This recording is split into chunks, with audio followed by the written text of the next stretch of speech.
स्वागत है इस खास डीप डाइव में। आज हमारे सामने वेद विषय पर आधारित कुछ कह सकते हैं विचारणीय सामग्री है।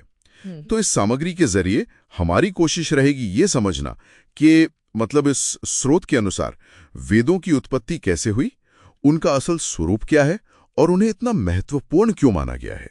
तो चलिए इसे खोल कर देखते हैं। हाँ बिल्कुल।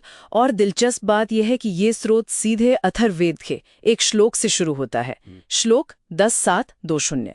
उसमें कहा गया है कि ऋग्वेद, यजुर्वेद, सामवेद और अथर्ववेद ये चारों उसी एक परमात्मा से उत्पन्न हुए हैं, मतलब जो सबको धारण करता है। तो ये जो स्थापना है यही आगे के पूरी चर्चा का आधार है एक तरह से। अच्छा, यहीं पर एक बहुत बुनियादी सवाल उठता है।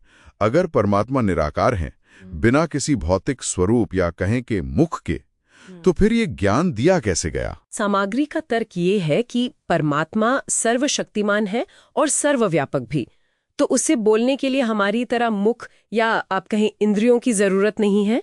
जैसे हम अपने मन में सोच लेते हैं, बिना जबान हिलाए भी विचार कर सकते हैं, है ना? हाँ बिल्कुल। वैसे ही परमात्मा ने सृष्टि के आरंभ में, मतलब जब मनुष्य बिल्कुल ज्ञान शून्य था, 4 अत्यंत पवित्र ऋषियों के अंतःकरण में, उनके हृदय में ये ज्ञान प्रकाशित किया। ओह, प्रकाशित किया। हाँ, ये ऋषि थे अग्नि, वायु, आदित्य और अंगीरा, और इन्हें क्रमशः ऋग्वेद, यजुर्वेद, सामवेद और अथर्ववेद का ज्ञान मिला, ऐसा स्रोत कहता है। तो ये एक तरह की दिव्य प्रेरणा हुई या इल्हाम जैसा कुछ? हाँ, लेकिन बहुत स्पेसिफिक, व्यवस्थित। हाँ, आप कह सकती हैं व्यवस्थित जरूर। और स्रोत ये भी दावा करता है कि केवल वेद ही ईश्वरीय ज्ञान है। अच्छा, तो इसका आधार क्या बताया गया है? मतलब क्यों सिर्फ वेद? हाँ देखिए, स्रोत इसके लिए कुछ कसौटियां बताता है।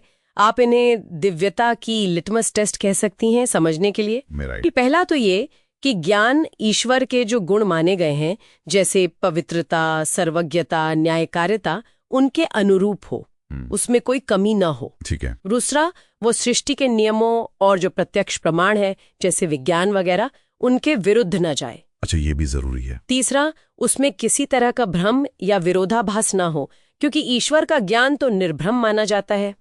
और चौथा, वो ईश्वर, सृष्टि और जीव की सही यथार्थ तस्वीर पेश करे। तो इस स्रोत के नजरिए के मुताबिक वेद इन सभी कसौटियों पर खरे उतरते हैं। और सामग्री में ये भी उल्लेख है कि इसी दृष्टिकोण के अनुसार कुछ अन्य प्रमुख ग्रंथ शायद इन मानकों पर पूरी तरह फिट नहीं बैठते जी। पर देखिए, यहाँ हम केवल स्रोत में जो दिया है वही बता रहे हैं, हम कोई अपना फैसला नहीं दे रहे। हाँ, ये स्पष्ट करना जरूरी है। ये एक मजबूत दावा है वैसे। लेकिन फिर सवाल उठता है कि क्या मनुष्य खुद ही ज्ञान अर्जित नहीं कर सकता? मतलब हमें वाकई इस तरह के दिव्य मार्गदर्शन की जरूरत है क्या? यहाँ तर्क ये दिया गया है कि मनुष्य का जो ज्ञान है वो स्वाभाविक या जन्मजात नहीं है, वो नैमित्तिक है। नैमित्तिक मतलब सीखा हुआ, अर्जित किया हुआ, अक्वायर्ड। जैसे सोचिए, बिना शिक्षक के क्या कोई विद्वान बन सकता है? मुश्किल है ना? हाँ, ये तो सही बात है। तो वैसे ही सृष्टि के आरंभ में मार्गदर्शन के लिए परमात्मा वो आदि गुरु के रूप में सामने आए। उन्होंने ही ऋषियों को ज्ञान दिया और फिर वहां से गुरु शिष्य परंपरा चली और ज्ञान आगे बढ़ा। स्रोत में एक उदाहरण भी है कि कैसे प्राचीन आर्यवर्त से ही ज्ञान विज्ञान दुनिया के दूसरे हिस्सों में फैला। तो इस नजरिए से ईश्वरीय ज्ञान एक जरूरी शुरुआती बिंदु था। अच्छा, समझा। तो अगर वेद ही मूल ईश्वरीय ज्ञान है, तो फिर ये जो बाद के ग्रंथ हैं, जैसे ब्राह्मण ग्रंथ हैं, उपनिषद हैं वगैरह, इनको कैसे देखा जाए? इनमें और वेदों में क्या फर्क बताया गया है? हाँ, ये एक बहुत महत्वपूर्ण अंतर है जिस पर स्रोत काफी जोर देता है। ब्राह्मण ग्रंथ और बाकी जो शाखा ग्रंथ है वो दरअसल वेदों की व्याख्याएं हैं, एक्सप्लेनेशंस। इनमें ऋषियों के जीवन की घटनाएं मिलेंगी, कर्मकांड का विस्तार मिलेगा, ये सब होता है, पर ये खुद वेद नहीं है। ओके। और जहां तक वेदों के मंत्रों के साथ किसी ऋषि का नाम आता है, तो वो इसलिए कि उस ऋषि ने सबसे पहले उस मंत्र के गहरे अर्थ को समझा, उसे प्रकाशित किया। वो मंत्र के रचयिता नहीं है, बल्कि अर्थ के दृष्टा हैं, सीयर। अच्छा, दृष्टा, रचयिता नहीं। हाँ बिल्कुल। सामग्री के अनुसार वेद ही मूल है, परमात्मा से मिले, बाकी सब ऋषि मुनियों द्वारा रचित व्याख्याएं हैं या सहायक साहित्य है। समझ गया। और एक आखिरी पहलू है वेदों की नित्यता। इसका क्या मतलब है? क्या ये किताब मतलब फिजिकल बुक हमेशा से है? नहीं नहीं, किताब नहीं, भौतिक रूप में, यानी कागज और स्याही से बनी कोई पुस्तक, वो नित्य या हमेशा से मौजूद नहीं हो सकती है, क्योंकि भौतिक चीजें तो नाशवान होती है ना। हाँ, वो तो है। यहाँ नित्यता का अर्थ ज्यादा गहरा है। स्रोत कहता है कि वेद शब्द अर्थ संबंध के रूप में नित्य है। शब्द अर्थ संबंध? हाँ, मतलब ज्ञान वो हुआ अर्थ, उसको बताने वाले शब्द और उन दोनों का जो कनेक्शन है, जो संबंध है, ये परमात्मा के नित्य होने के कारण हमेशा से अस्तित्व में है, सनातन है। परमात्मा ने ये सनातन ज्ञान मनुष्यों के कल्याण के लिए प्रकट किया। क्यों? ताकि वो अविद्या यानी अज्ञान से छूटे और विद्या और परम आनंद पा सकें। और इस नजरिए से ऐसा संपूर्ण ज्ञान देना वो केवल सर्वज्ञ परमात्मा के लिए ही संभव है। कोई मनुष्य ये नहीं कर सकता। तो अगर हम इस पूरी चर्चा का सार निकालें तो क्या कहेंगे?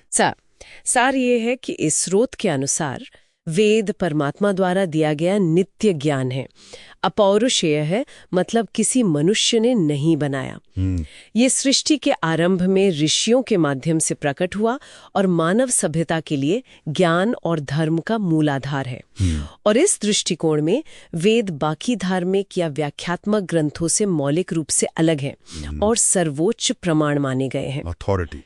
तो हमने देखा कि इस सामग्री के अनुसार वेद ईश्वरीय है, नित्य ज्ञान है, मानवता के लिए अनिवार्य है और इन्हें अंतिम सत्य या सर्वोच्च प्रमाण का दर्जा दिया गया है। यहाँ तक कि स्रोत ये भी कहता है कि अगर कोई पूछे तुम्हारा मत क्या है, तो जवाब होना चाहिए हमारा मत वेद है। हाँ, और यहीं से एक विचारणीय प्रश्न हमारे श्रोताओं के लिए उभरता है ना? क्या? कि आज के युग में, मतलब ये आधुनिक वैज्ञानिक और इतना बहुलतावादी जो युग है, इसमें किसी व्यक्ति के लिए हजारों साल पुराने ग्रंथों के एक समूह को अपना अंतिम मार्गदर्शक या एकमात्र मत मान लेना, इसका क्या अर्थ हो सकता है?